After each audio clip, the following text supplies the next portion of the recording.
ये कानून ये फायदेमंद है, लेकिन जब एक अभियान चला और एक राजस्थान के अंदर, हिंदुस्तान के अंदर एक आंदोलन चला किसानों का, वो अलग बात है कि 700 के लगभग किसानों का शहादत लेने के बाद इन लोगों को अकल आई और वापस हिंदुस्तान की जनता से माफी मांगते हुए प्रधानमंत्री जी ने वो काले कानून वापस किए।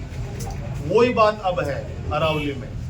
इन्होंने आदेश तो निकलवा लिया कोर्ट से, गुमराह करके किस तरह से अपनी बातें रखी, लेकिन जिस प्रकार से ये माहौल बना, पूरे युवा साथी एक्टिव हो गए, माता बहनें एक्टिव हो गई, सारे बुजुर्ग किसान सब लोग लग गए, तो अब वापस से बैकफुट पे आए और बैकफुट पे आके इन्होंने कहा कि नहीं अब खनन नहीं होगा, आप चिंता मत करो। और ये लोग बरगला रहे हैं, वो बरगला रहे हैं। भाई इतने बड़े बड़े आर्टिकल लिखे जा रहे हैं, इतने बड़े बड़े समाचार पत्र जिनकी वैल्यू है, जिनके समाज में प्रतिष्ठा है, वो लोग लिख रहे हैं। पूरे इलेक्ट्रॉनिक मीडिया के ऊपर, पूरा हर जगह के ऊपर आम आदमी के अंदर एक भय का माहौल पैदा कर दिया। क्या हमारी ये खूबसूरती, हमारी ये जो हमारी जीवन रेखा है, क्या इसको समाप्त कर देंगे, ये खा जाएंगे खनन माफिया।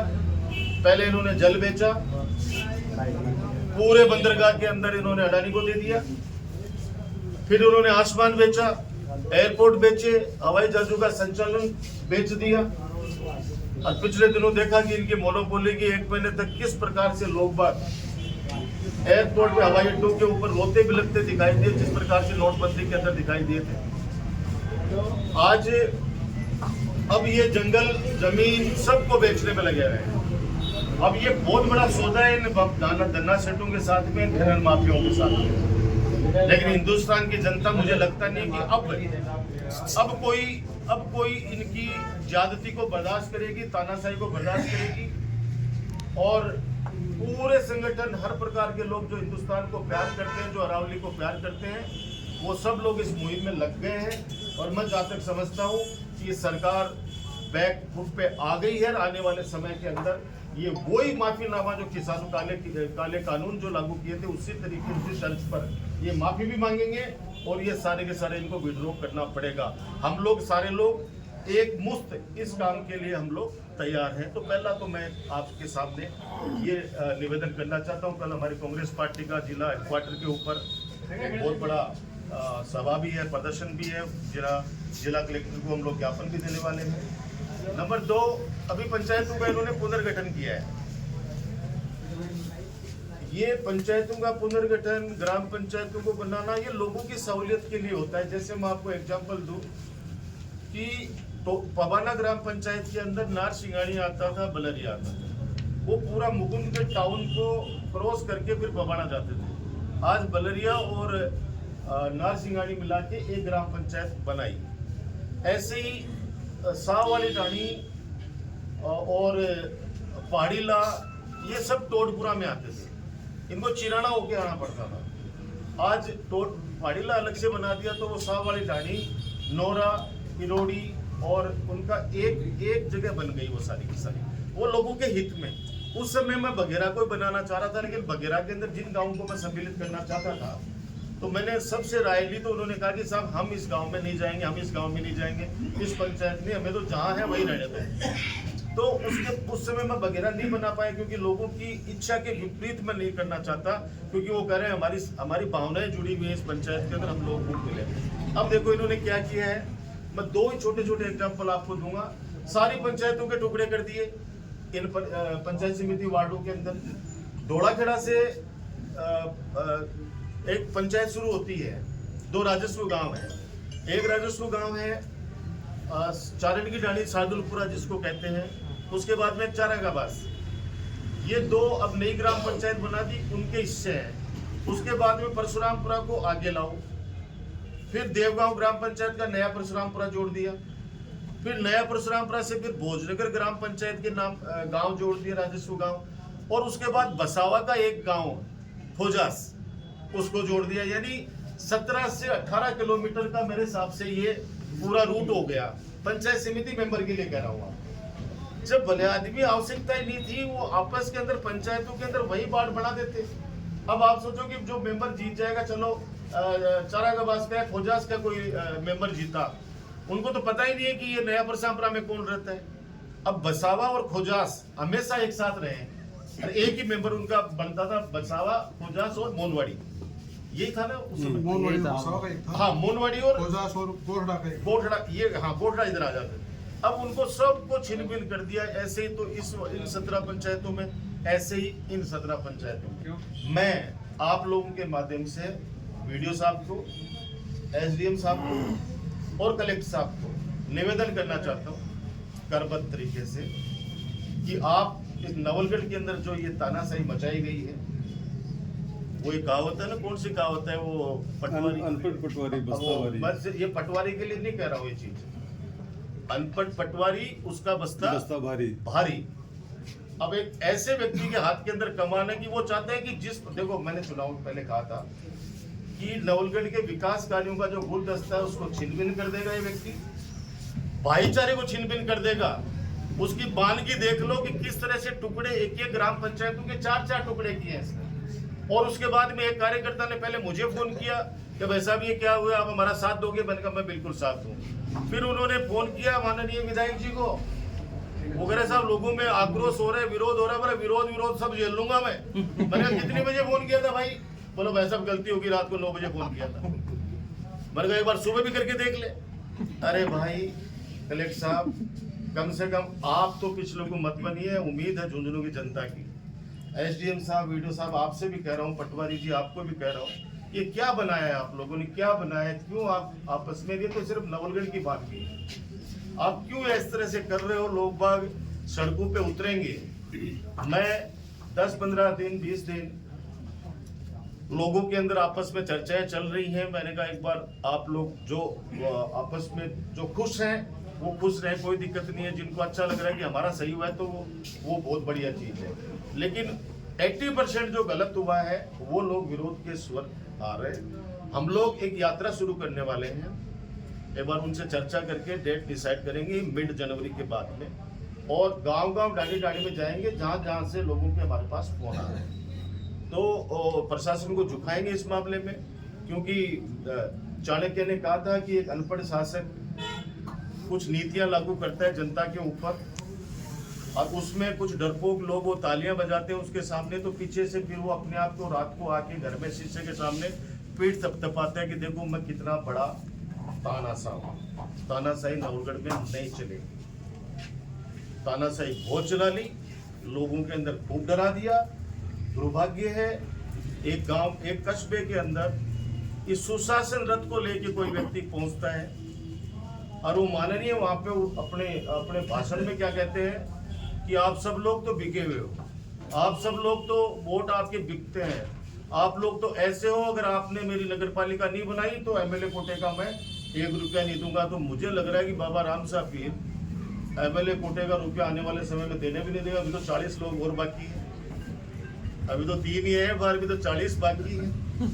अभी सुबह रात को 8 बजे भागता है, सुबह 6 बजे वापस नवलगढ़ में घुसता है, तो रात को कहाँ पे क्या करके आता है वो तो आने वाले समय वक्त बताएगा। क्योंकि दरिया बिछाने वाला ये भी है, दरिया बेचने वाला ये भी है। 40 लोग और हैं अभी, आप ये मत समझो कि ये 3 ही थे, अभी 40 लोग और हैं। और अपने पीओ को 18 बार पीओ को 18, तो उसके पीछे आप लोग खोजे पत्रकारिता करिए, क्योंकि मैं ज्यादा बोलूंगा तो वो बोलेगा बोलता है, फिर आप लोग कहोगे कि अनपढ़ बोलता है, फिर आप पीएचडी हो तो ऐसे मत बोला करो। फिर हमारे वो 3-4 लड़के उनके मंडल अध्यक्ष, वो बेचारे मेरे छोटे भाई हैं, उनसे झूठ बुलवाते हैं। मैं तो उनसे कहूँगा सजन रे झूठ मत बोल, खुदा के पास जाना, ये तो भाग जाएगा। तुम लोगों को लोग बाग पकड़ के कहेंगे कि ये क्या बोल रहे हो, क्योंकि न तो नवलगढ़ के अंदर गवर्नमेंट पीजी कॉलेज बनी है, न तीनों सब्जेक्ट खुले हैं, न बाबा साहब भीमराव अंबेडकर छात्रावास खुला है, न आईटीआई कॉलेज खुला है, न 2 गर्ल्स कॉलेज खुली है, न डिस्ट्रिक्ट हॉस्पिटल बना है, न पशुओं का एक शानदार एस श्रेणी से भी ऊपर जहाँ पे ज्वाइंट डायरेक्टर स्तर का अधिकारी बैठता है, डॉक्टर बैठता है, वो हॉस्पिटल बना है, न 15 सालों में सड़कें बनी है, न कहीं पे ट्यूबवेल लगा है। और तो और लोहागर जी का पानी भी सूख गया था, वो भी इस महाशय के आने के बाद ही चालू हुआ, वरना वो भी नहीं था, कुछ नहीं था। या नवलगढ़ के अंदर 15 सालों में कुछ नहीं हुआ है, कोई विकास के कार्य नहीं हुए। ये जो सीएससी पीएससी सैटेलाइट ये जो देख रहे हो गाँव के अंदर डाणी डाणी में, ये सब इसके आने के बाद ही हुआ है। हिमालय भी प्रकट इसके आने के बाद ही हुआ है। पहले कुछ नहीं था यहाँ पे। ये निश्चित रूप से इस नवलगढ़ में 15 सालों में कुछ नहीं हुआ, जो हुआ इन 2 सालों में। मैंने मान लिया भैया, मान लिया आपने सब कुछ किया है, सारा हॉस्पिटल भी आपका है, ब्लड बैंक भी आपका है, सब कुछ आपका ही है। ये 220 केवी का जीएसएस, पहले सुना है बिजली अभी नवलगढ़ वाले कहीं बेचने वाले हैं। अब ये नहीं पता कि रोजाना आप लोगों के 10-10, 20-20 झटके लगते हैं नवलगढ़ वालों के, कितनी कटौती हो रही है, किसान रो रहा है। और सबसे ज्यादा ढूंढलोत और जाखर जिनको इसने नगर पालिका बनाई, वो भी कौन सी ग्रेड? चतुर्थ श्रेणी की। चतुर्थ श्रेणी की नगर पालिकाएं 2 बनाई, दोनों गांव के अंदर। आपको कहना चाह रहा हूं मैं, आप लोकतंत्र के चौथे स्तंभ हैं, आप लोग वहां सर्वे करवा लीजिए। आम जनता रो रही है, बुरा भला कह रही है कि हमारे सारे जो ग्रामीण अंचल के जो लाभ मिलते थे सरकार से, वो सारे बंद हो गए। 1 रुपए का बजट नहीं दिया कहीं पे भी। जाखल के हमारे बेचारे सफाई कर्मी ढूंढलोत में आके सफाई कर रहे हैं, ढूंढलोत वाले जाखल में जाके कर रहे हैं। आप अंदाज लगाओ। और अब नवलगढ़ नगर पालिका के अंदर ऐसे व्यक्तियों को बिठा दिया है लाके दलाल के रूप में। बेचारा सीधा सा चेयरमैन है, क्योंकि जो सबसे भ्रष्ट चेयरमैन था उसको तो ले गए साथ में। भाई जिसके ऊपर एसीडी का छापा पड़वाया, उसको पद से हटाया शोएब को। इसका मतलब वो सबसे भ्रष्ट था। पूरे राजस्थान में खबर छपी थी कि राजकुमार के नवलगढ़ के अंदर उनका बनाया हुआ चेयरमैन भ्रष्ट एसीडी का। ये खुद ही बोला था, ये खुद ही बोला भाषणों के अंदर उस समय कि देखो हमने उस शोएब खत्री को भ्रष्ट को हटा दिया है, हमने उस पर छापा डलवा दिया है। और अब क्या है? अब उसका पायलट बना हुआ है, अब उसका पायलट बना हुआ है। अब वो उसको कौन सी भाई गंगाजल के अंदर धो दिया तूने भाई, ये तो बता दे। चारों तरफ मैं कह रहा हूं कि ये भ्रष्टों का सबसे बड़ा सरदार है। क्या बोल रहे हैं? अधिकारी पहले ज्यादा टिकते थे, उनसे पैसे लिए जाते थे, और अब अधिकारी इसलिए नहीं टिकते कि उनसे पैसे नहीं ले जाते। चोर मचाए शोर, चोर मचाए शोर। ईमानदार आदमी कभी नहीं कहता मैंने भ्रष्टाचार नहीं किया। जनता जानती है उसका, जनता करती है आंकलन। जो चोर होता है वो बार बार कहता है मैं ऐसे हूं, मैं वैसे हूं, मैं बंबई गया, वहां बड़ियों से मैं पैसे लेके नहीं आया। पहले वाले लाते थे, एक तो लाके खड़ा कर, एक तो लाके खड़ा कर। मैं तो बाबा राम साहब की कसम खाए कहता हूँ, कोई आदमी कहे तो सही कि आके ये चीजें हैं, कोई बोले तो सही आके हम तो सत्ता में भी नहीं है, हमसे तो कोई डरता भी नहीं था, पहले भी नहीं डरता था, आज भी नहीं डरता। हमसे तो आप लोग अधिकारपूर्वक लड़ाई लड़ लेते थे, हमारे को हाथ पकड़ के गाड़ी से भी उतार लेते थे, और न हमने कभी किसी को डराया। व्यापारी है, मैं तो व्यापारियों से भी कहना चाहता हूँ, आप लोग बहुत समृद्ध लोग हो, कम से कम इतनी झूठे पर झूठे तुम्हारे राजकुमार पे लोग आरोप लगा रहे, तो कुछ तो बोलो यार। किससे आज तक कोई से कभी भाई दुकान पे आया कोई चाय पिला दी या कोई काजू कतली खिला दिया तो यार पी के तो मैं क्या कौन सी को देखो भाई। अब वो नहीं खाता ना ध्यान कह देता कि क्या मारो मान बन करो।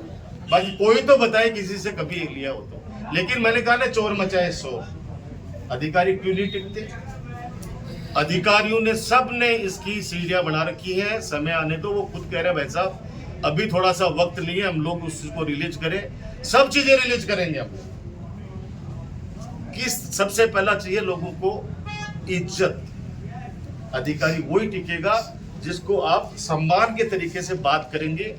जब तक कोई जनता का ऐसा मुद्दा सामने नहीं आ जाए जहां पे उनको झाड़ना नहीं पड़े, तब तक तो अधिकारी को आपको ये काम करना पड़ेगा कि नहीं यार ये काम अच्छा किया, अच्छे काम पे उसको आपको शाबाशी देनी पड़ेगी, तब जाके वो काम करेगा।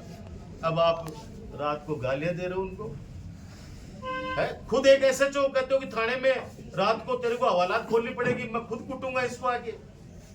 क्यों भैया? पोपा भाई का राज में मैं नाम लेना नहीं चाहता। उस बच्चे ने कहा कि भाई साहब हमने पीठ पे खाए हैं, हमने खूब डंडे खाए, हमें रात को बेवजह घर से लाके और हमें पीटा गया। अरे जो हम पे लोग जो आरोप लगाते हैं कि आपके टाइम पर भी ऐसा होता था, अरे 1-2 लोग हैं वो।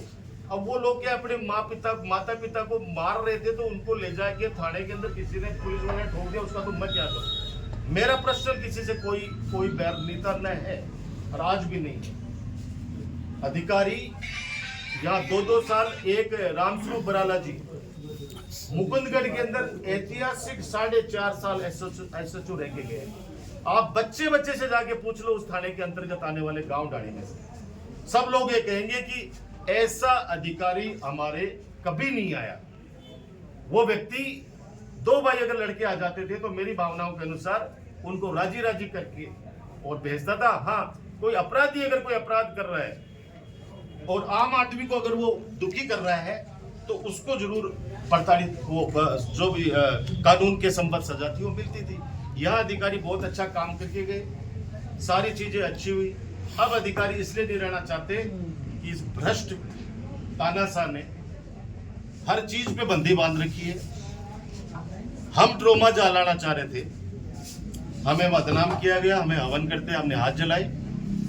हम जहां पे मिलिट्री कैंटीन लाना चाहते थे, कल उन बच्चों से कहलवा रहे, मैं बच्चे कहूंगा, मेरे छोटे भाई हैं, कि तुमने कभी सोचा भी नहीं होगा, वो एक नहीं है हरियाणा का जोगिंदर, तुमने सोचा भी नहीं होगा मैं इतने वो सेव खा जाऊंगा। कब डोलगढ़ के फौजियों ने सोचा भी नहीं होगा कि कैंटीन भी लानी है क्या? ये नहीं पता ये फौजी कितने सालों से आंदोलन कर रहे हैं कैंटीन के लिए, और उनके लिए नक्शा आ चुका था। यहाँ पे मैंने कहा था ना, मिलिट्री कैंटीन बनाऊंगा, पेंशनर समाज का ऑफिस बनाऊंगा, ये बाकायदा सारा नगर पालिका के अंदर रजिस्टर्ड है ये सब चीजें, और वहां हॉस्पिटल बनेगा, ये सब चीजें रजिस्टर्ड है। लेकिन करे कभी किसी ने सोचा भी नहीं होगा कि क्या मिलिट्री कैंटीन भी यहाँ पे आएगी क्या? अरे भैया, मिलिट्री कैंटीन के लिए यहाँ के हमारे सैनिक बेचारे पता नहीं कितने कितने एयर मार्शलों को, कितने अधिकारियों को, कितने मंत्रियों को, सीएम को कितनी बार ज्ञापन देंगे, सालों से उनकी ये मांग, और आप लोगों ने भी कई बार कवर किया उन लोगों को जो मिलिट्री कैंटीन यहाँ चाहते हैं।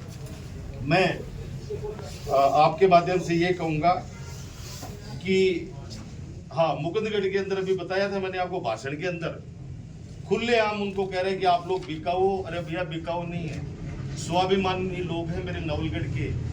ये तो समय का एक चक्कर था जब गुमराह हो गए, कुछ गलतियां मेरी रही होंगी, कुछ आपस के अंदर हम लोगों का मिसकम्युनिकेशन रहा, इसलिए ये चीजें हुई। वरना नवलगढ़ की जनता बहुत समझदार है, विकास के कार्य करने वाले को हमेशा आशीर्वाद देती है। मैं सौभाग्यशाली हूँ कि मुझे आशीर्वाद मिला। 15 साल बाद पहली बार फिर वो फोटो वायरल हुई जो आज से 17-18 साल पहले चौखानी गैस के बाहर होती थी। सिलेंडर लेके माता बहनें, बुजुर्ग आदमी कंधे पे लेके घुमा करते थे, और अभी पिछले 2 महीने आपने देखा होगा किस कदर लोग परेशान हुए। और आप तो सोचोगे तो 5 नई गैस एजेंसी, मैं भूल गया, 5 नई गैस एजेंसी भी अपन ने लाए।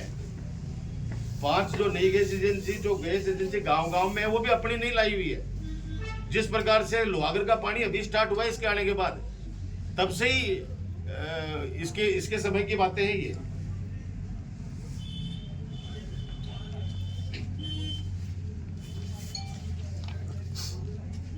सफाई कर्मी नवलगढ़ के लोग बेचारे इतनी मेहनत करते हैं। वो, मैं एकमात्र विधायक था विधानसभा के अंदर, जब सफाई कर्मियों की भर्ती हुई तो शासन चाहे कांग्रेस का था चाहे वसुंधरा जी का था, मैंने एक बात कही थी कि सफाई कर्मी सिर्फ वाल्मीकि समाज से आना चाहिए। इस भर्ती पर पहला और अंतिम हक, सफाई कर्मी की भर्ती पर पहला और अंतिम हक ये वाल्मीकि समाज का होना चाहिए। दूसरे लोग घुस जाएंगे, उनसे वो चीजें नहीं होंगी, क्योंकि भगवान ने वाल्मीकि समाज को इतनी बड़ी ताकत दी है जो इस समाज की गंदगी को साफ करते हैं। उन्हीं के पास है ये ताकत, भगवान ने उन्हीं को दी है, और किसी के बस की बात नहीं है। तो नवलगढ़ के अंदर अभी टेंडर जारी किए इन्होंने, हमने 12-13 क्लस्टर बनाए थे, और उसके माध्यम से छोटे छोटे ठेकेदार थे बेचारों, वो अपने अपने हिसाब से वो बच्चे 15-15, 20-20 लोगों के साथ के अंदर सफाई का काम करते थे। अब करोड़ों रुपए का ठेका करना चाह रहे हैं। अभी करोड़ों रुपयों का, लाखों रुपयों का ठेका, जिसके अंदर ये अपने वाले नहीं आएंगे, क्योंकि इनके पास इतनी बैलेंस शीट है ही नहीं। और मुझे तो यहां तक पता चला है कि ये जो तथाकथित जो ईमानदार है, जो मैं ये कहता हूं कि आज तक का सबसे भ्रष्टतम तानाशाह ये व्यक्ति है। नाम लेना भी मैं उचित नहीं समझता, क्योंकि मैं कुछ नाम लूंगा तो फिर आप लोग या आप लोगों के माध्यम से मेरे को डांटोगे कि आप मत बोलो ऐसे। लेकिन अब क्या करें, व्यक्तिगत लांछन भी, ऐसे ऐसे व्यक्ति लांछन। नवलगढ़ की जनता ने देखा है, ये वही लोग हैं, ये वही लोग हैं जो अपनी बेटी को 2018 के चुनाव में ऐसा घिनौना आरोप लगा के आपके राजकुमार के लिए बिठा दिया था। ये वही तो लोग हैं, ये तो चुनाव लड़ रहा था सामने, स्पॉन्सर यही तो था। और आज उसका लड़की का पिता इसके साथ के अंदर ऊंचे कॉलर करके दौड़ रहा है इधर उधर। डूब के मर जाना चाहिए उस आदमी को। कितना अपमान किया इसने। ये जो कहते हैं 3, 4, 5, तुम्हारी भी तो उसमें बेटी शामिल थी ना, शर्म करो थोड़ी बहुत। तो तुमने कैसे घिनौना आरोप लगा के हमें बेइज्जत किया करने की कोशिश की। नहीं भूल पाएंगे उन चीजों को। और आने वाले वक्त के अंदर इस सप्लायर को और जवाब देंगे। मतलब इस सप्लायर से एक ही बात कहूंगा, ये सप्लायर तेरे छोटे भाई की कुएं में कूद के क्यों पड़ी रे, वही बता दे क्यों मरी वो। पूरा जाखड़ गांव जानता है। तो हंस के मंच के ऊपर ये बातें बोलता है, 3 है, 4 है, 5 है। वो कानून देखेगा हमारा तो कानून देखेगा। तुमने तो एक आरोप लगा दिया था 2018 में, तुम्हारे बीजेपी का उपाध्यक्ष, मैं उसका नाम लेना भी आराम समझता हूं।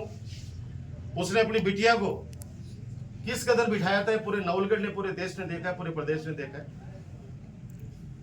और अब वही व्यक्ति कह रहा है, उसके साथ कह रहा है, सामने लोग बात ताली बजा रहे हैं। दुख होता है मुझे, मैंने बहुत सेवा की आप लोगों की, बहुत लोग सेवा की। और मैं एकमात्र हूं कहने वाला कि 50% अगर मुझे आपकी आवश्यकता है तो 50% जनता को मेरी आवश्यकता होनी चाहिए। याद करो इस बात को। मैं हर भाषण में एक बात कहता था, आज भी कह रहा हूं कि 50% मुझे दरकार है आपकी, तो आपको भी 50% मेरी दरकार है। एक हाथ से ताली नहीं बजती। अब क्यों बेइज्जत कर रहे हो, बेइज्जती वहां बर्दाश्त कर रहे हो। जाते क्या कहता है कि तुमने मेरे को थोड़ी जिताया है, तुमने तो राजकुमार को हराया है, तुमने तो बढ़त में वोट दे दिए, तेरा वोट तेरे के अंदर आके।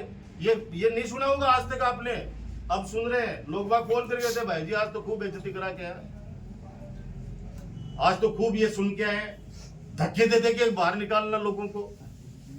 तो मैं कह रहा हूं कि मैं भी सवाल करूंगा, लेकिन किससे करूं? एक सप्लायर से। सवाईमाधोपुर ने जिस सवाईमाधोपुर के अंदर पुलिस ने जिसको रंगे हाथों पकड़ा, क्या कर रहा था वहां पे? हमारी तो, हम तो ओपन खिताब है हमारी तो, हम तो यूनिवर्सिटी से आरोप झेलते आए हैं। और एक बात है, डॉक्टर राजकुमार शर्मा, जो 169 एक धारा होती है, 5वीं फेल, पूछना किसी समझदार वकील से कि एक 169 धारा होती है, उसमें वापस कैसे रिहा किया जाता है। हमने पुलिस में सरेंडर किया कि हम निर्दोष हैं, जांच कर लो हमारी। और 5 दिन हम लोग न्यायिक प्रक्रिया से गुजरे। उसके बाद में पुलिस ने जाके न्यायालय में कहा कि नहीं सर, हमने निर्दोष व्यक्ति को पकड़ लिया। 169 की धारा में अगर कोई हुआ है, रिलीज हुआ है, पुलिस को माफी मांगनी पड़ी माननीय न्यायालय के पास। ये व्यक्ति विकास कार्य कर 2 साल हो गए, 2 साल होगा, और वो ट्रोमा घड़े बना ले। तो जमीन खरीदी है, कौन सी खरीदी है? बात मुआफिया के सागे बे मुआफिया बे ही है। नौलगढ़ में मेरा नाम लेने के बदनाम करता। बहुत में गलती है, कोई पोस्ट बड़ा पास बड़ा कमाए बुला लेता और बटे खानू खाया था, मैं फोटो छापते था, लोगों ना लगता है कि सगे ही आते। बल्कि ईश्वर जानते हैं, बाबा राम साहब जानते हैं, कहते कोई चीज है तो बताओ तो सही। अब कोई प्रोग्राम में बुला लिया, बच्चे के बर्थडे में बुला लिया, फोटो खिंचा दी, बोला साहब मारा तो क्या नाम पार्टनर है, मारा तो पार्टनर है। बे लोग है, बे मुआफिया ही। जो ट्रोमा बनाओ ना, कौन मना करे? पहले तो कह रहे हैं कि स्वर्गीय रामेश्वर सैनी जी की मूर्ति को हटाएंगे, हटा के देख। फिर कह रहा हूं, चुनौती दे रहा हूं, हटा के देख कैसे हटाता है। भामाशाह ने 10 बीघा जमीन हमने झोली फैलाई इसलिए लेके आए थे, आज जो हमारा जिला अस्पताल चल रहा है, हटा के देख। और अभी जब यात्रा शुरू करेंगे, मैं एसडीएम साहब आपको भी कह रहा हूं, समझ जाओ। कलेक्टर साहब आपको भी निवेदन कर रहा हूं, एसडीएम को, वीडियो को आप लोग तहसीलदार को बोल दीजिए आप उनको कि ये जो बदमाशियां की है, ये बदमाशियां आने वाले समय काला अध्याय लिखा जाएगा। ये काला अध्याय लिखा जाएगा एक चीज के लिए। इस तरह से तोड़ फोड़ करके एक एक पंचायतों के एक राजस्व गांव, इधर एक राजस्व गांव, अरे आपस के अंदर लोग बाग एक दूसरे को जानते हैं, लोग एक दूसरे से मिलते हैं। जनप्रतिनिधि भी ऐसा चाहते हैं जो एक दूसरे को जाने। तो ये सारी बातें थी, मुझको अब खुद नहीं आता सामने। उनको मंडल अध्यक्ष को पहले खड़ा कर दिया, और कल भी खड़ा कर देगा, परसों भी खड़ा कर देगा। अब वो छोटे भाई है मेरे, उनको क्या बोलूं? कितने आ गए? 400 करोड़ तो आ गए मुकुंदगढ़ में। कितने? 450 करोड़। और यहाँ वो ढपोड़ सिंह, पहले हम लोग बच्चे थे ना, एक हिंदी में पाठ हुआ करता था, उसमें ढपोड़ सिंह हुआ करता था। हम और कुछ नहीं बोल रहा हूँ, न थैली बोल रहा हूँ, न बाज बोल रहा हूँ, न मैं ढोला मारू बोल रहा हूँ, अनपढ़ कुछ नहीं बोल रहा मैं। अब तो मैं बोल रहा हूँ कि एक होता था ढपोड़ सिंह। अच्छा भी ढपोड़ सिंह क्यों ही मांगो, वो का निश्चित रूप से हो जाएगा। 140 ट्यूबवेल खुद का, पहले तो पानी हो ही को ना, पहले तो पानी है ही को नहीं। अब क्या बिजली अति कर दी मैं, तो पहले तो सारा लालटेन में चिमनी में आना सारा ही। भाई पहले तो सब लालटेन में रहता, चिमनी में चिमनी चाचता।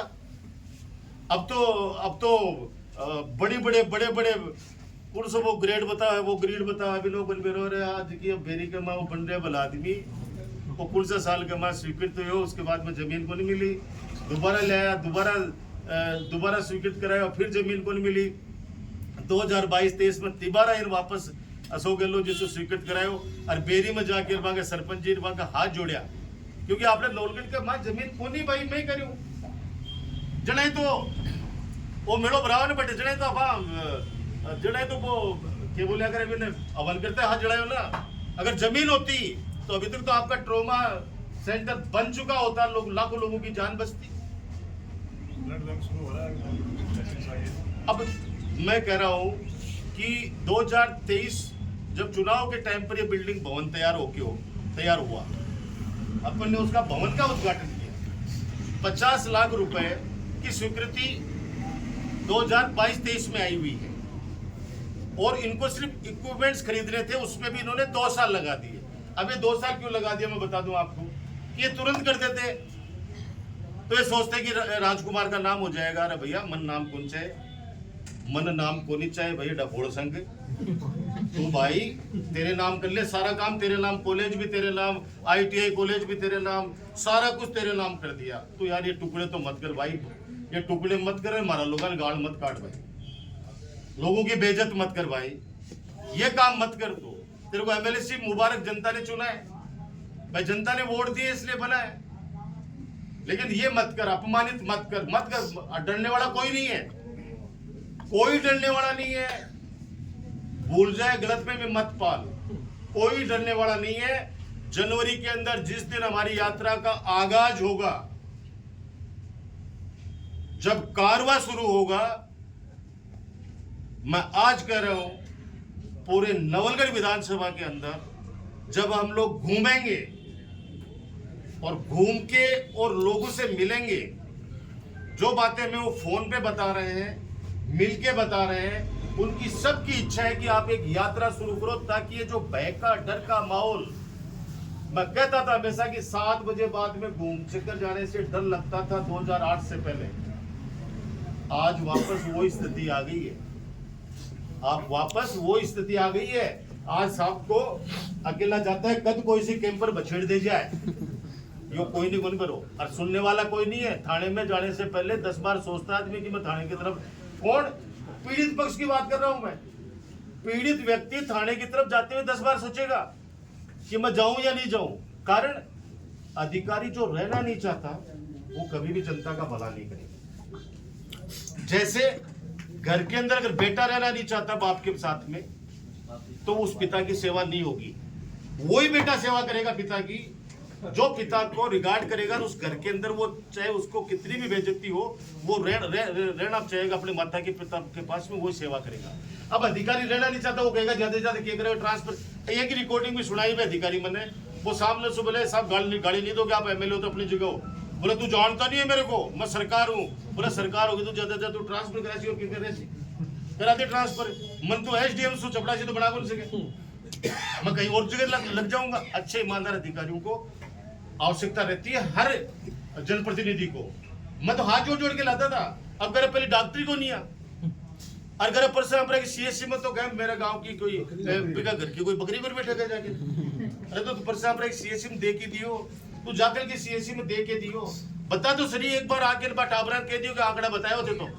अब बार कोई पूछ लेगी कि बैग हिस्ट्री क्या है, बोला हाँ होगी, हाँ होगी। अभी पाइपलाइन में बात बोलो, पाइपलाइन बात सोचा है कि बेटा सो कोई दिल्ली से पाइपलाइन चली है कि गोजी में पाइपलाइन है, गोजी में से निकल के नहीं और वहाँ पाइपलाइन से बारह होगी। मैं 2-3 ऑर्डर तो भी का जेबी में लगे भी पॉकेट कमाई खोगा भी गए। अरे मैं छिड़गा, मैं तो पहले ही बोल रहा बोल सिंह बाप पोटरान बाहर निकाल बाहर। अगर हिम्मत है तो बदराना जोड़ को मैं फिर चुनौती दे रहा हूं।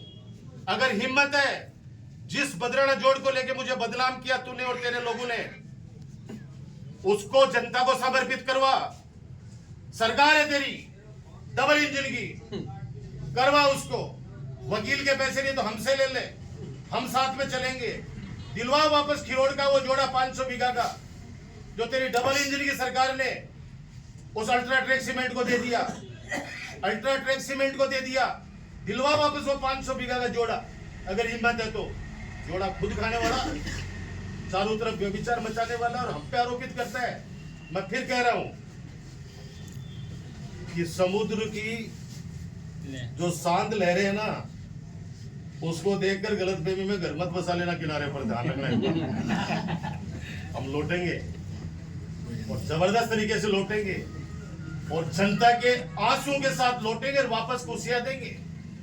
आज जो अपने आप को करे जाए तो किसके पास जाए, किससे बात करें। और मैं भी थोड़ी बहुत दूरी इसलिए बना के रखा हूं कि ये व्यक्ति को पता चल जाए कि इस व्यक्ति के घर के अंदर कोई शादी के कार्यक्रम के अंदर में आया हूं या कोई शुभ काम में आया हूं, तो उस परिवार को कोई न कोई सजा, चाहे वो वीसीआर के रूप में, चाहे ट्रांसफर के रूप में, चाहे व्यापार के हिसाब से। एक व्यापारी जो इसका खास आदमी था वो मेरे से बात कर लिए, एक दिन बिगा छापा बढ़वा दियो, बिगा छापा बढ़वा दियो। मैं तो फिर कह रहा हूँ, ये जो बोल रहे हैं तालियां बजाने से कुछ नहीं होने वाला है। तालियां मत बजाओ, कम से कम करो, सवाल तो करो, एक बार पूछो तो सही। और मैं कह रहा हूं आप लोगों को, एक भी अधिकारी कह दे, एक भी व्यापारी कह दे कि 1 रुपया का राजकुमार को चंदा दिया है तो मैं तो खुलेआम बोल रहा हूं। बंबई कमाए, कोई ये कह दे कि बंबई जिन भी कार्यक्रमों में मुझे बुलाया, अगर टिकट भी उन्होंने दी हो तो बता दो। टिकट भी मैं तो मेरी जेब से खर्च करके गया हूं, हमेशा मेरी जेब से। कभी भी मैंने ये नहीं कहा उन भामाशाहों को कि तुम टिकट भेजो। टिकट भी भैया मैं मेरे हिसाब से खुद के पैसे से लेके गया हूं, भगवान का आशीर्वाद है। खुद जाकर अपनी होटल भी खुद करी है, कभी भी बोझ नहीं बना उन पे। मेरे लिए खुद नहीं मांगा, लेकिन नवलगढ़ के लिए जो भी मांगा उन्होंने दिया। वो किस रूप में, मैं मुरारका जी के लिए कहना चाहूंगा, नगर पालिका दी, उन्हीं के लोगों ने बनाई, नक्शा हमने दिया, मॉनिटरिंग हमने की। आज ये गौतम मुरारका जी ने कॉलेज दी, हमने हाथ जोड़े, उन्होंने दी, नक्शा हमने दिया, मॉनिटरिंग हमने की, बना के उन्हीं के लोगों ने दिया। हमने तो बीच के अंदर भैया उनके मुनीम भी उनके, ठेकेदार भी उनके, हमने कहा कि ये काम और करा दो साहब, ये काम और करा दो। जिन जिन भामाशाहों की बातें हमने कभी भी भैया, मैं तो चुनौतीपूर्ण कर रहा हूँ, आप लोग आप करो ना, इसमें बहस करो। मैं तो आपको कह रहा हूँ कि आप पता करो एक चीज को, कोई तो बोले आके ये चीज। एक भी अधिकारी ये कहते कि साहब कभी भी हमने ये चीज की हो, कोई नहीं टिकता भैया। हम तो गायनिकोलॉजिस्ट के लिए जूझे थे यहाँ पे 10 साल तक, हमें स्त्री रोग विशेषज्ञ नहीं मिली थी। फिर हम हाथ जोड़ जोड़ के इन यहाँ की बहू बेटियों को लेके आए यहाँ पे, जो गायनिकोलॉजिस्ट के रूप में काम कर रहे हैं। आज वो किस तरह से अपमानित महसूस कर रहे हैं वो लोग जानते हैं। आज थोड़ा सा भी छेड़ दो वो करे भाई जी मान थोड़ी सी नौकरी करनी है। कभी ये भय का माहौल नहीं रहा। और कोई बात हो तो आप लोग बता दें। मैं तो इतना ही कह सकता हूँ कि मैं डेयरी वालों का भी धन्यवाद दूंगा कि ये जो 220 केवी का जो DSS है, उन्होंने जमीन आवंटित करी। अब जमीन कब आवंटित हुई, बजट कब आवंटित हुआ, तो सिर्फ आपको सिर्फ अंगुलियां तो चलानी है, आपको पता चल जाएगा हर चीजें। और मैं तो ये कह रहा हूँ, मैं तो फिर कह रहा हूँ, मैंने कुछ नहीं किया 15 सालों में, ये मान ले भैया। अरे लेकिन डबोड़ सिंह कुछ तो रिजल्ट दे भाई, कुछ तो दे। वो दिल्ली से रोप के चाले बताओ, वो अब वो गटेशी रुक रहा कि रोप वे गटेशी को मनता ही बन करो चला तो सही, लेकिन आपस में मत छिन भिन्न कर, यहाँ के लोगों की आपस के अंदर जो प्यार की चीजें मत कर, मत तोड़ की ये व्यक्ति को तोड़ दो, ये व्यक्ति खिलाफ हो जाएगा तो वो अपने आप मेरे पास आएगा। यहाँ की राजनीति ऐसी नहीं रही है, चाहे भंवर सिंह जी हो, चाहे प्रतिभा सिंह जी हो, चाहे नवरंग सिंह जी को, चाहे मैं, हम लोगों ने कभी भी ये चीज नहीं किया कि एक भाई को लड़ा के दूसरे को साथ में लो, नहीं, कोशिश ये की है कि दोनों राजी रहे। वोट तो मन का है, जिसके मन में जचेगी वो दे देगा। ये बात मुझे कहनी थी। बहुत दिनों से अपन लोग मिले नहीं, तो मैंने कहा चलो मिल लेते हैं। आप लोगों को भी आकलन करना चाहिए, कोई भी क्वेश्चन हो, मेरे से प्रश्न हो, आप लोग बेहिचक मुझसे पूछ सकते हो, किसी को भी नोटिस नहीं मिलेगा, ये मेरी गारंटी है। किसी को नोटिस नहीं मिलेगी, मेरी गारंटी है। सर, प्रेस वार्ता के लिए सामने अपने जो अहम पदाधिकारी हैं, मुख्य चेहरा प्रेस वार्ता में कैसे? जैसे हाल ही के अंदर पिछले मार्च से कोई भी जो प्रतिनिधि है वो प्रेस वार्ता के लिए कभी आगे नहीं, वो 90% लोग तो समझ गए कि किस झांसे में आ गए और कितनी बड़ी गलती कर बैठे। वो मेरे साथ मतलब सामने नहीं आते, पीछे से बेचारे बात करके वो लोग तकलीफ भी दर्शाते हैं वो लोग। और ये जो 10% बच्चे हैं ये धीरे धीरे ये भी समझ जाएंगे, क्योंकि ये भी 2 साल निकल गई, अगले साल 3 साल निकल जाएगी, 3.5 साल निकल जाएगी, 4 साल निकल जाएगी, तो वो वापस वही सारे आंकड़े उनको रखने बेचारे, वो तो लास्ट में वो भी कहेंगे भैया तू ही रख, तू ही रखे। तो वो लोग समझ चुके इस चीज। 2 साल के कार्यकाल के बारे में क्या कहना है? देखो मेरा ये कह रहा है, नवलगढ़ की बातें तो आपको सबको पता है, वो आकलन आप लोग करो, मैं जनता पे छोड़ता हूँ। मैं प्रदेश स्तर की बात करता हूँ। सबसे पहला इन्होंने बहुत बड़ा जो अन्याय किया, वो 25 लाख रुपए की जो भामाशाह योजना थी, चिरंजीवी योजना, उसको इन्होंने खत्म की और वो 5 लाख पे ले आए। 5 लाख भी नहीं मिल रहे हैं। कई लोगों की पेंशन काट दी, कई लोगों की पेंशनें काट दी, लोग रोते घूम रहे हैं, खाद्य सुरक्षा से नाम हटा दिए, जोड़ना छोड़िए ये हटाते घूम रहे हैं। अरे कोई गरीब आदमी मान लो जन्म ले लिया, मान लो इसमें महाजन परिवार में, बड़ी बड़ी हवेलियां है उसकी, लेकिन उसके पास खाने के लिए दाने नहीं है, तो यार वो गरीबी रेखा में तो आ गया ना। तो अगर उसको खाद्य सुरक्षा से अगर बेचारे को 5 किलो गेहूं मिल रहे थे, तो उस पर क्यों कैंची चलाई? वो इसलिए उसका जुर्म ये है कि साहब वो महाजन है। तो महाजन है इसका मतलब ये थोड़ी हो गया कि उसके सारे वो करोड़पति बन गया बेचारा, वो लोग भी ये सारी चीजें। तो हर स्तर पे मेडिकल एंड हेल्थ में आप देखो डेली स्ट्रिंग ऑपरेशन चल रहे हैं इनके। एसएमएस के अंदर पूरा सिस्टम इन्होंने गड़बड़ा दिया है। वहाँ पे एमआरआई के अंदर किस प्रकार से लोग रिश्वतखोरी कर रहे हैं लोग। और जहाँ भी जिस भी विभाग के अंदर, अगर आप पीएचडी के अंदर देख लो, आप पीडब्ल्यूडी के अंदर देख लो, बिजली का हाल देख लो, चारों तरफ आज युवा भी अपने आप को ठगा हुआ महसूस कर रहा है। रोजाना भजनलाल शर्मा जी कहते हैं मैं 10 लाख नौकरी दे दूंगा, 20 लाख दे दूंगा, 5 लाख दे दूंगा। 4th ग्रेड की आज कितने साल हो गए वो फार्म भरा के बैठे हैं बेचारे, सुबह से शाम तक लोग देखते हैं कि वो 4th श्रेणी की भी भर्ती है, कब उसका रिजल्ट जारी करेंगे, प्रोसेस शुरू करेंगे, वो कुछ नहीं कर पा रहे। इसलिए फेलियर है। कोई सुशासन नहीं है, इनका कुशासन चल रहा है, दादागिरी चल रही है, कोई सुनने वाला नहीं है। मैं आपको बता दूं, इन एमएलए को कोई सुनने वाला नहीं है, न इन मंत्रियों के सुनने वाला है। वहां पूरा ब्यूरोक्रेसी आई है, वो जो चाहते हैं वो करते हैं और वो ही करेंगे। तभी तो मुझे ताजुब हो रहा है कि कलेक्टर साहब इतने अच्छे बता रहे हैं अपने झुंझुनू वाले, तो ये इसकी बातों में ये वीडियो और ये कैसे आ गए? तो जब हम लोग यात्रा करके जब उसका समापन जब बड़ी रैली के रूप में झुंझुनू करेंगे, तब उस दिन हिसाब ले लेंगे। उससे पहले इनको भगवान सद्बुद्धि दे दे, इसमें ये सुधार कर ले। और वो भी मैं आपको फिर कह रहा हूँ, अगर जनता चाहेगी, इन गाँव की जनता ये चाहेगी कि ये गलत हुआ है, वो पूछने में उनके द्वार पे आऊंगा और वो कहेंगे कि नहीं साहब ये गलत हुआ है, ये वापस गलत, इसको सही होना चाहिए, तो ये चीज में आगे बढ़ूंगा। मैं आपको फिर कह रहा हूँ, मैं बिल्कुल उस मामले में हुई नहीं कि साहब तुम जबरदस्ती आ जाओ, गाड़ी में बैठ के आ जाओ और उसमें मैं गाड़ियां भेजता हूँ। अगर आप लोगों को लगता है कि लोकतंत्र की हत्या हुई है, तो आप लोगों को आगे आना चाहिए। मैं आऊंगा आपके पास आपसे पूछने के लिए, और उस आंदोलन के अंदर तन मन धन से इस प्रशासन को झुकाऊंगा, ये मेरी जिम्मेदारी है। सर, ये जो सूची जारी हुई इसका अंतिम प्रकाशन होना बाकी है, तो अंतिम प्रकाशन से पहले जैसे आपने कहा राजनीतिक में यात्रा निकालूंगा, तो ये जैसे मई में चुनाव हो, अगर मई महीने हो, दिसंबर में हो, क्योंकि पब्लिक 2 साल से इंतजार कर रही थी कि राजकुमार जी यात्रा निकाले या लोग मटर निकाले, तो फिर वो क्या यात्रा आपकी दिसंबर में जाएगी या अभी नहीं, ये तो जनवरी में शुरू करेंगे हम। ठीक है। जनवरी में क्या किसान आम आदमी थोड़ा फ्री भी रहता है क्योंकि फसल वसल सबने बो दी। अब वो लोग उस समय जनवरी फरवरी का एक ऐसा होता है क्योंकि मार्च में फिर वापस फसल काटने का टाइम आ जाएगा, तो जनवरी फरवरी के अंदर हम टाइमिंग सेट करेंगे और एक दिन में 4 या 5 पंचायतें करेंगे। ये कार्यकर्ताओं से हालांकि बात करेंगे, लेकिन सब लोग ये कह रहे हैं कि अपन ये साधनों से चलेंगे। 2 घंटे 3 घंटे एक पंचायत में, यानी उसके जितने भी राजस्व गांव हैं उनको बाकायदा टाइम दे देंगे और आराम से तसल्ली से बैठेंगे। तसल्ली से बैठ कर उनका जो आक्रोश जो अभी वो प्रदर्शित कर रहे हैं, अगर वो उनको लगा कि हाँ ये चीज गलत हुई है, हमारे ऊपर लगी, तो 100% इसका रिजल्ट मैं उन लोगों के पक्ष में ला के रहूंगा, ये विश्वास दिला रहा हूँ। एक जैसे आपका प्रेस वार्ता हमने देखी और पॉलिटिकल स्पीच भी सुन रहे जो यात्रा चल रही है, दोनों ही जनप्रतिनिधि लड़ाई मुद्दों की बजाय निजी हो रही है, ये क्या मतलब अच्छा संदेश? देखो मैं आपको बता रहा हूँ, इसमें 90% मुद्दों की बात, 90 क्या 95% मुद्दों की बात। निजी अमला 2018 का आपने देखा, ये तो मैं था जो जिंदा हूं, और वो किसके सहारे? ये नवलगढ़ की जनता थी जिन्होंने मेरे को सर्टिफिकेट दिया करेक्टर का। ये दलाल मुझे करेक्टर का सर्टिफिकेट देगा, इससे मैं लूंगा। मुझे इसकी बात का दुख नहीं है, ये क्या बोल रहे हैं, मैं आपको अभी भी कह रहा हूं। सामने बैठे लोग ताली बजा रहे हैं इसकी बातों पे।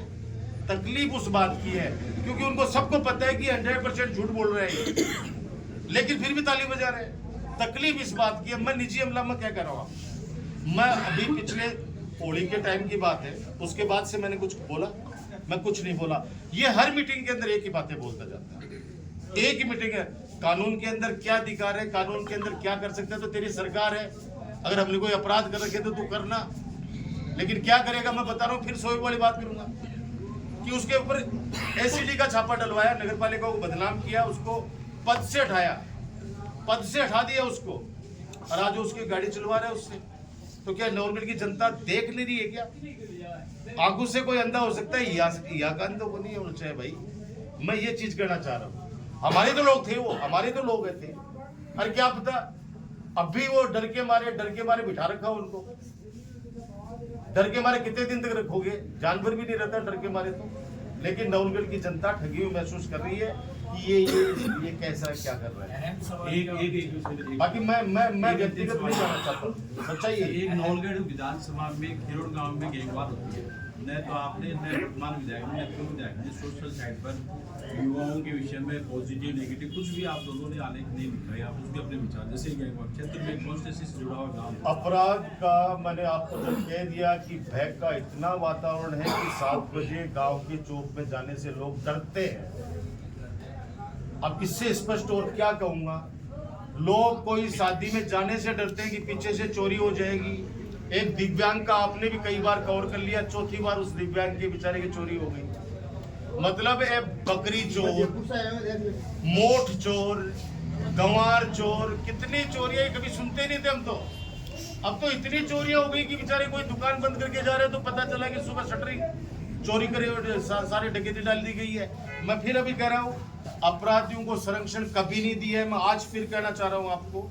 अब कोई वोटर है, कोई व्यक्ति अगर गांव के अंदर मीटिंग है, वो खड़ा है 7 के अंदर, अगर वो इतने बड़ा अपराधी है तो पुलिस बंद करके बिठाए ना। वहां को कौन किसको पता पड़ रहा है के अंदर? हमने कभी भी संरक्षित, मैं कह रहा हूँ संरक्षण नहीं दिया है।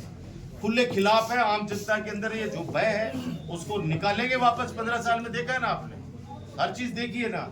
और मैं फिर दोहरा रहा हूँ, मुझे खुद को बुरा लग रहा है व्यक्तिगत कोई बात बोलते हुए, लेकिन कुछ चीजों का जवाब नहीं देंगे अपन तो फिर लोग बाग सोचेंगे पता नहीं सच्चाई क्या है। वरना तो अपने देखा है ना, वहां पे 15 दिन तक आमरण अनशन के बैठ के जो नाटक किया गया उस लड़की के द्वारा, वो कहाँ है भैया? उसका बाप बाजार के अंदर ऐसे हम बाजार सकड़े ऐसे घूमता फिरता है। मैंने कहा मेरी बद्दुआ है, उसको 4 कंधे भी नसीब नहीं होंगे। याद रखना मेरी बात, 4 कंधे भी नसीब नहीं होंगे उसको। बिजली के स्मार्ट मीटर के बारे में क्या कहेंगे? स्मार्ट मीटर के मामले में गवर्नमेंट पीछे हट गई जब आंदोलन हुआ, और पीछे हट के कहा उन्होंने कि हम लोग अब स्मार्ट मीटर जनता पे फैसला छोड़ते हैं, जो लगाना है उपभोक्ता लगाएगा, जिसको नहीं लगाना है नहीं लगाएगा। ये लोग दादागिरी से प्रेशराइज करके और स्मार्ट मीटर लगा रहे। मैं फिर कहता हूँ किसानों से, आम उपभोक्ता से बिल्कुल भी। नए कनेक्शन पे सबके लग रहा है। अब मैं आपको फिर कह रहा हूँ कि सहन करोगे तो ये धीरे धीरे भैया ये तो घर से भी निकालेंगे। मैं आज कह रहा हूँ आपको, ये लोग सहन करोगे अगर आप लोग इकट्ठे नहीं हुए, एकत्रित नहीं हुए, आंदोलन करते नेता, अरे नेता क्या करेंगे? तो नेता के पीछे खड़े तो हो। राहुल गांधी जी ने एक बहुत बड़ी बात कही है। कौन से मामले में? उन्नाव केस के मामले में, जब वो बच्ची पुलिस ने उठा के उसको पटक के आई तो वो उनसे मिलने गई सोनिया गांधी जी से, राहुल गांधी जी से, तो राहुल गांधी जी ने कहा कि मृत प्राय लोग हैं, मृत प्राय लोग हैं।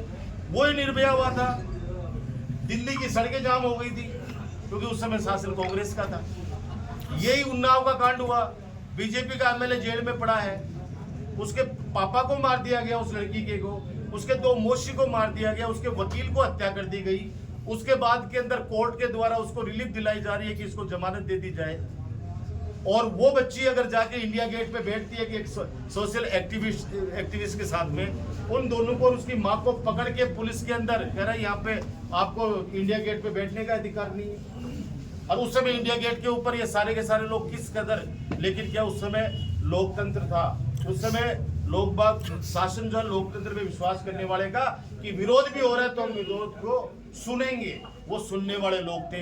यहाँ इनको पता है कि एक बार कोई चिंगारी ये चल जाएगी। जिस दिन हिंदुस्तान उठ खड़ा हुआ उस दिन, मैं आज कह रहा हूँ आपको, इन लोगों को छुपने के लिए जगह ढूंढनी पड़ेगी, वो भी नहीं मिलेगी। स्मार्ट मीटर के खिलाफ ये अखिल भारतीय किसान सभा धरना भी लगा रही है, विरोध भी कर रही है, आपके ऊपर समर्थन करेंगे? पूरा समर्थन है उनको। आज मेरे को भी ढाका के पास का जो कार्यक्रम हुआ है, काफी लोग आए थे वहाँ पे, माता बहने काफी लोग आए थे। मामा शाह जी ने, ढाका साहब ने एक भव्य निर्माण कराया, एक स्वागत द्वार, एक गांव का द्वार बनाया है। तो वहाँ पे मुझसे मिले थे, उन्होंने कहा है मुझे कि 12 तारीख को हम लोग 12 तारीख को वापस इस धरने का शुरुआत करेंगे। हाँ, जहाँ भी करेंगे। तो मैंने कहा मेरे को आप एक दिन पहले सूचित कर देना, 100% साथ में। और जब ये यात्रा निकालेंगे तो इसका भी सर्वे कर लेंगे साथ में कि भैया स्मार्ट मीटर अगर आप लोग नहीं चाहते हो तो खुल के आओ, खुल के आओ। और खुल के नहीं आओगे तो अभी तो स्मार्ट मीटर लगा दे और धीरे धीरे जो भी सरकार की योजनाएं आपको मिली है सारी खत्म कर देंगे। क्योंकि ये कह रहे हैं कि हम तो जीत रहे हैं। अब देखो, बीजेपी का एक एमपी कह रहा है संसद में, पार्लियामेंट में कह रहा है, मंत्री नहीं सांसद था या मंत्री था पता नहीं, बोले जिसकी शादी नहीं हो रही है वो जय श्री राम बोलो, जिसकी नौकरी नहीं लग रही है वो जय श्री राम बोलो, जिसका हाथ टूट गया वो हाथ नहीं जुड़ रहा है तो बोलो जय श्री राम बोलो। अब भाई मैं तो सारा ही बैठ के जय श्री राम बोलने से यार कोई का पापड़ा को कोई को रोजगार मिले तो, कहने का मतलब इस लोकतंत्र के अंदर उन्होंने मजाक बढ़ा दिया है। और इस मजाक को आने वाले समय के अंदर आम जनता अगर ऐसे ही अगर गंभीरता से नहीं लिया, इसको मजाक में लेते गए तो आने वाला वक्त ठीक नहीं है। देखो मैं हाल ही के अंदर दैनिक भास्कर ने एक स्टिंग ऑपरेशन किया तो उसमें कई विधायकों को बेचारे सामने, मैं तो कह रहा हूँ 40 से एक और बता रहे जगह का, मैं और डपोड़ सिंह भी बता रहे वो रात में जाए 8 बजे और 8 बजे जाए सट जाए और सुबह वापस 6:30 बजे ऑटो घुसा, अंधेरा अंधेरा ही। अब वो रात घटे जाके इनके सिस्टम करके, अरे भगवान जाने वो मन लाग रहे, मन जिठा तक लाग रहे हैं वो भी दरी पट्टी वालों मामला है। सवाल क्या कह रहे हैं भाई मैं ये कह रहा हूँ ये लोगों को डरा रहे, किसको डरा रहे हो? किसको डरा रहे कि पेड़ियाँ तुझेंगे जब सामने खड़े होगा तो ये पेड़ियाँ तुझेंगे कि, क्योंकि ये झूठा आदमी है। कैसे कैसे एलिगेशन लगा रहा है, कैसी कैसी बातें कर रहा है। 400 करोड़, 5000 करोड़, 7000। मैं तो जाकर लड़ा अपना कहीं फोन करे, बोले भाई जी 400 करोड़ का जीरो पत्ता लग गया मोबाइल पे, उसे पूछ ले, बोले भी नहीं पूछता तार फोन करा, बोले हमारे 400 करोड़ लाग गया कटे। अब नौगढ़ का मैं नगर पालिका में एक काम करो लगा तो बता दो, तो चलो छोड़ो दूसरी जगह। सारी सड़कें टूटी पड़ी है, नालियां भरी पड़ी हैं, हालत खराब है। नौगढ़ का माँ एक काम करो भी 2 साल में लगाए है, बता दो मैंने एक तो बता दो कि नौगढ़ का वो काम करो लगाए है। पाँच वापस में मंडल अध्यक्ष है कई फोन करके गए भाई जी मान जबरदस्ती के नाम बड़े वगैरह तो प्रेस कॉन्फ्रेंस करके हो तो फिर खुद नहीं करो ना गए, खुद गुनियाओं के सामने नहीं इतनी हिम्मत है। और जिस दिन आप क्रॉस क्वेश्चन करने लग गए एक एक चीज के ऊपर, मैं कह रहा हूँ आपको मेरा पक्ष मत लो, न लिया कभी आप लोगों ने, सच्चाई का तो पक्ष लो, जो काम हुए उनका तो पक्ष ले लो। जनता सब जानती है, मैं ये नहीं कह रहा, सब जानती है जनता। लेकिन जैसे इसने कहा वहां पे कि सब बिकाऊ है, बिकाऊ नहीं है। लोगों को भावनात्मक तरीके से अगर तोड़ा जाएगा तो टूट जाते हैं लोग। ये बात सच्चाई है। भावनाएं अगर भड़काएंगे तो लोग खिलाफ हो जाएंगे। मेरे खिलाफ हुए, उनकी भावनाएं भड़काई, तेरा छोरा नौकरी कौन लगाई, तेरा वो को नहीं करायो, वो खागा, वो खागा। अरे मैं कह रहा हूँ कोई चीज, एक चीज तो कर दो साबित है, वो एक चीज तो बता दो कि यह चीज है। कोई 15 साल में कोई तो आके अंदर बाणी वहां कहो ना कि मेरे को 1 रुपये लिए, कोई तो बोला को एक आदमी तो बोला। मैं अति विजिट करके आया हूँ, 12 तो करो, टिकट भी मेरी लेके गए हूँ। एक भी कोई कहते बामा साहब कि साहब मैंने प्रोग्राम में बुलाया, होली के प्रोग्राम में या कहीं पे भी बुलाया, मैंने टिकट भेजी है, तो वो बता दे हमारे को। तो मैं उनको कह रहा हूँ आप प्रोग्राम करा रहे हो, बहुत बड़ी बात है हमारे लिए, मोटिवेट करके आते थे। परशुरामपुरा खेल स्टेडियम का भी काम अटका पड़ा है। वो खेल स्टेडियम बना था, मैंने तो नहीं बनाया, मुझे पता ही नहीं मैंने स्टेडियम बनाया क्या कोई। क्योंकि पूरे क्षेत्र में मैं कह रहा हूँ ना कि अब बड़पर CSC का मात्र खुद की बकरी गुल बैठे है, तो बड़े तो बापड़ा पे माला गाँव वाला जगह में इलाज करा रहा है बेचारा, पे तो बेचारा अपना आपने ठगा हुआ महसूस कर रही। अब छोरा सुबह शाम तक जगह फौजड़ा पे इंतजार कर रहा है कि क्या जल्दी डिफेंस एकेडमी शुरू है, हमारे फौजी भाई साहब बैठे आने सन पहली रिक्वेस्ट करा कि भाई साहब थे लोग बच्चा ने बोले मैं फ्री कोचिंग देंगा, थे बना लो राजकुमार है भाई साहब वगैरह सब बोले मैं फ्री कोचिंग देंगा, और आज मैंने एकदम शमशान बना के छोड़ दियो। इस बड़ी बात की बोलूंगा, शमशान बना के छोड़ दियो परशुरामपुरा का स्टेडियम ने। अब गए बटन है किसान है, कितना साल 17 साल धरना पर बैठा लिया, ये 2 साल में कोई धरनो देख रहे होगी। रात ने 10 बजे कोई किसान ने उठा के ने JCB का घर तोड़ के ने और सड़क के ऊपर पटक दिया कुल्डा गुजर ने, और पत्रकार सारा बोलिया मान पुलिस वाला 1200 भगा दिया, मान कवर भी बंद करवा दिया। और माला टाइम पर थे, अंदर तक आप लास्ट स्तर तक जाते या नहीं जाते थे आप बता दो। क्योंकि आपका हमारा उद्देश्य एक ही था कि इनके साथ अनहोनी नहीं होनी चाहिए। 26 लाख रुपए कराए थे अपन ने, आज भी वही 26 लाख, लेकिन धरना नहीं दे रहे कोई। धरनो कोई कौन दे, क्योंकि धरनो देता ही वहां दिक्कत आ रही है, धरनो देता ही बोले रात में फोन आ जाएगा, पुलिस उठा ली जाएगी। धरना लोकतंत्र के अंदर धरना नहीं देंगे, धरना प्रदर्शन नहीं करेंगे, अपनी बात नहीं रखेंगे तो कौन पूछने वाला है। तो जनवरी में आगाज करेंगे और अंजाम तक पहुंचाएंगे उसको। जनवरी में आगाज करेंगे इस चीज का, इसकी हठधर्मिता तानाशाही के खिलाफ और इसके जो बातें कर रहा है, ये सारी बातों के खिलाफ जनवरी के अंदर हम आगाज करेंगे और अंजाम तक पहुंचाएंगे, ये वादा है मेरा। सर लास्ट प्रेस वार्ता के बाद एक वीडियो वायरल हुई थी पाटोदिया गेस्ट हाउस। हाँ, पहले कार्यक्रम में आप देखे थे, फिर दूसरे ही दिन 24 घंटे के भीतर वर्तमान विधायक पाटोदिया गेस्ट हाउस, चुना चौक। अच्छा वो उनके देखो वो सामाजिक कार्यक्रम था। उन्होंने, मैं जब मेरा जन्मदिन था उस दिन, तो उन्होंने कहा कि अरुण जी भाई साहब है पाटोदिया जी महान गौ सेवक हैं, वास्तव में गौ सेवक हैं। उन्होंने फोन किया कि आपको आना है, वो आए और सुभाष जी भाई साहब आए, तो हम लोग वहाँ गए। उन्होंने बहुत आशीर्वाद दिलाया पंडितों का, वहाँ पे सारे विद्वानों ने आशीर्वाद दिया, हवन के अंदर आहुतियाँ दिलवाई, भगवान शंकर जी का अभिषेक करवाया भोलेनाथ का, और उसके बाद में केक काटा और केक काट के आशीर्वाद। अब वो सामाजिक फंक्शन है, उसके अंदर किसी को भी बुलाया जा सकता है, उसको राजनीतिक रूप से नहीं देखा जाना चाहिए। वो तो सब लोग, वो भी आएंगे, सब भी आएंगे साथी में, जैसे बहुत सारे ऐसे होते हैं तो सब कोई कार्ड दे के आते हैं तो जाते हैं ना सारे, उसमें क्या हो गया, वो बातें नहीं है। मैं कह रहा हूँ नौलगढ़ का ऐसा सिस्टम रहा ही नहीं है। ये तो हर मीटिंग में अब अरे तू सुशासन तेरा रथ यात्रा पर बोल ना, तू काम की करे तू, ये सारी चीजें बस वो करता है। इसलिए मैंने कुछ 5% चीजें वो बोली है, और मुझे पता है रात को अपने लोगों के फोन आने की मत बोला करो आप, लेकिन अब बूढ़ा लोग अभी बोला कि बोलो। पंचायतों में 5 साल हुए, 5 साल का जब नौलगढ़ में स्टार्ट हुए थे उस समय बड़ा शानदार कार्यक्रम था, कांग्रेस का वहाँ दिखाई दी थी आप टाइम में पंचायतों का 5 साल का कार्यक्रम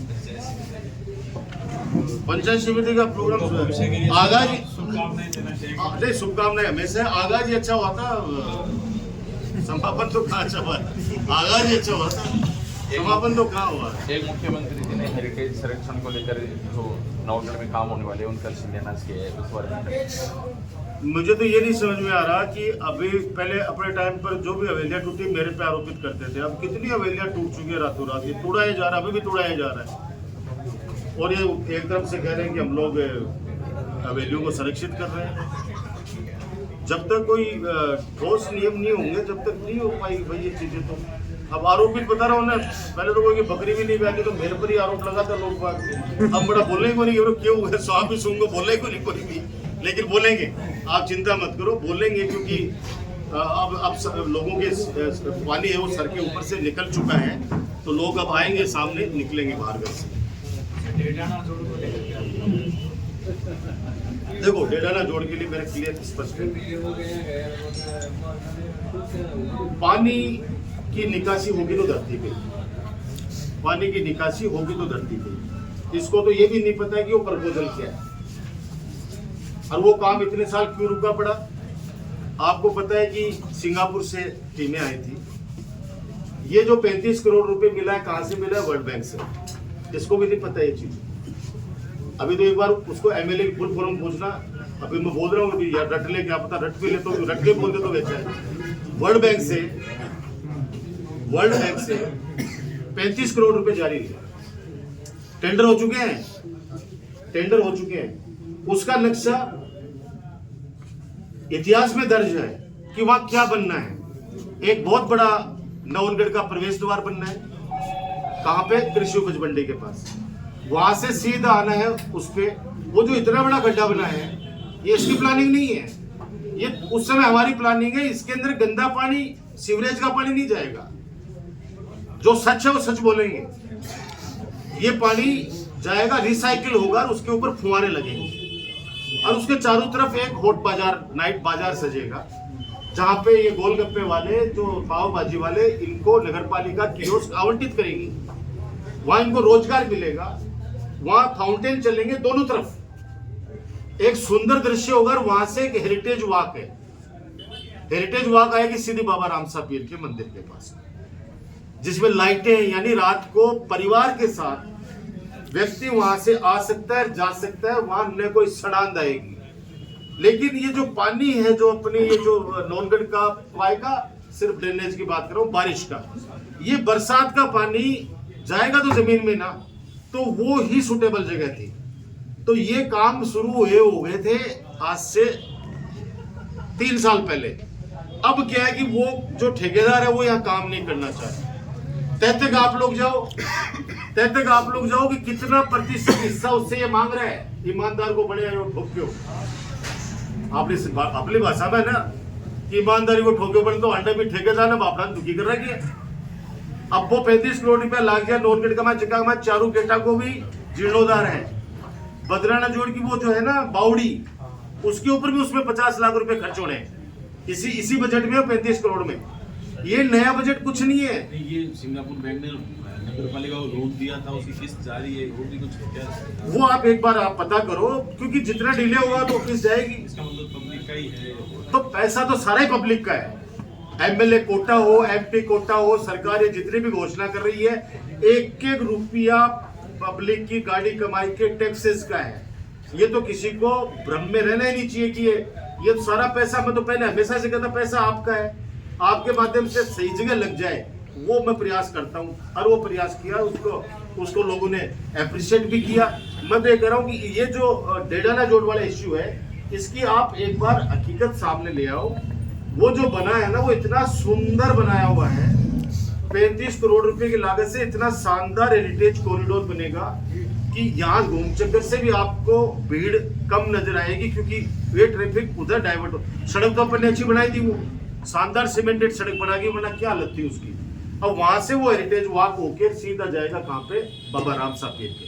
अरे चारू गेटों का सौंदर्यकरण, मैंने कहा उस बावड़ी का सौंदर्यकरण, और 2 नाइट बाजार बावड़ी गेट का था, एक था नया बाजार का। वो दो नया बाजार, 2 बाजार रात को विकसित होंगे, जहां रात को 12 साढ़े 12 बजे तक परिवार सहित लोग रात को जाके खाना वाना खा सकते हैं। वहां रेस्टोरेंट बनेंगे।